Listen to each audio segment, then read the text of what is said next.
1982 ஆண்டு ஜூலை 19ஆம் தேதியன்று justice BN Bhagavathi தலைமையில் பப்ளிக் இன்ட்ரெஸ்ட் லிட்டிகேஷன் எனப்படும் பொதுப்பயன் மனுக்கள் தொடர்பான வழிகாட்டுதல்கள் உருவாக்கப்பட்டன. இதுகுறித்து விவரிக்கிறது இந்த செய்தி தொகுப்பு.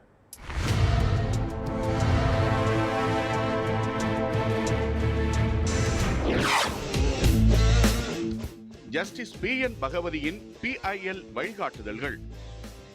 1982ஆம் ஆண்டில் இந்திய நீதித்துறையின் வரலாற்றில் முக்கியமான முன்னேற்றம் ஒன்று நிகழ்ந்தது.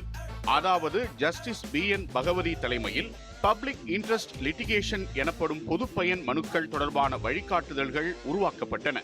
பப்ளிக் இன்ட்ரெஸ்ட் லிட்டிகேஷன் என்பது பொதுமக்களின் நலனுக்காக நீதிமன்றத்தில் தாக்கல் செய்யப்படும் மனு ஆகும். இதன் மூலம் சமூக நீதி, அடிப்படை உரிமைகள் மற்றும் பொருளாதார சமூக இடர்பாடுகள் தொடர்பாக சாதாரண குடிமக்களே நீதிமன்றத்தை அணுகலாம்.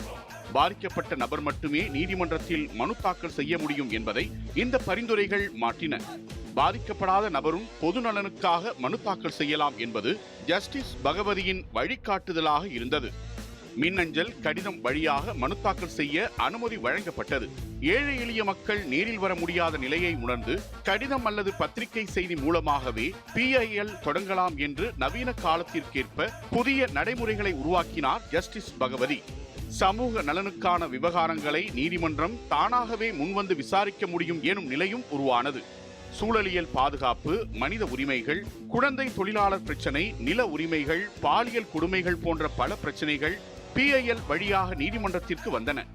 ஜஸ்டிஸ் BN பகவதியின் வழிகாட்டுதல்களால் இந்திய நீதித்துறை சமூக நீதி காக்கும் மிகச்சிறந்த ஜனநாயக தளமாக உருவெடுத்தது.